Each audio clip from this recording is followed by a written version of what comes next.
Tana ammas tamini beetani obboleeyyan kiyya dardarri keenya kan itti mokkoromeen sigaaraa tana mokkoromee yooniin siin jeeqamnetu.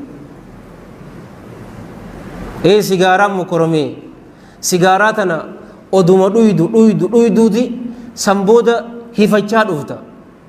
Sigaaraa shiishaas irratti hidhe odoo hifattu sanbooda maa sigeetani beeta tanuma dhuydaa boo siin jette akka uummataa boo raahaa godhuun feetuu boo siin jette hashiisha dhayuu siin jette hifattee jirtaami. Irreedduu dardaraa fi ammas naaf galuu didde ganda keenyaas numaan agaraa bar joollee wallaahi alladhii laa ilaaha ghayru dhaloota isaaniitiin beeka dhaloota isaanii guyyaa dhalateen beeka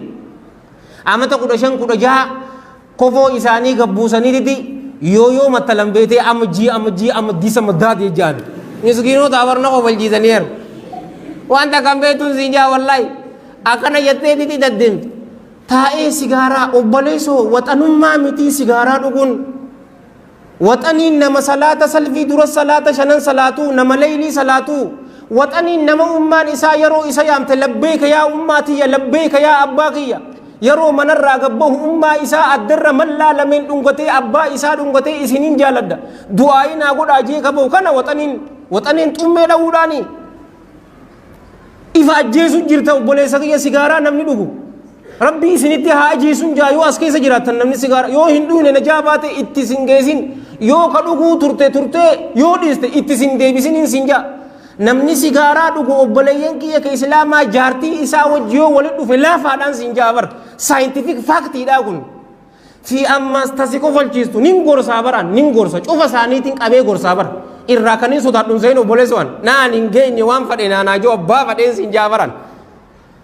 Amma in agarre keessaa guyyaa aruusaatiifi yookaanuu tokko saahiba nu cufaatu bara saahiba daayinsoora alarraa ni qabnaami gizee inni dhufe gaamana haniidaa nu geessee haniida sammaarree faafai eegee fi gara galchine booda aboo taphattantu tokko ji'ee sigaaraa si dhugu agarre waliyyaadu billaa maal battanti obboleessoo ni beeyta takkichaan saniin siima saayintifik faaktiin isin himaan sin jaabar waan saayinsiin mirkaneessite muushe tiyooriin isin hima habbaa takkichaa san sigaaraa yeroo dhawu yeroo ati garaan kee quufe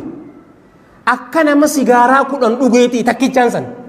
isaan hin beekan tana cufa caljee dhuguu malee bar aboo takka taphattantu takka mee gadhiisi jaan maaliif ni beeyta takkichaan san 10 taate yeroo taan odoo qabamu jiruu yoo sigaaraa ka dhugu taate laal haasawaati saahiboota isaa wajji aboo tilaantanaa alaa yeshin manchisan obbee waynee akkana jechaa arriba hojjette kaa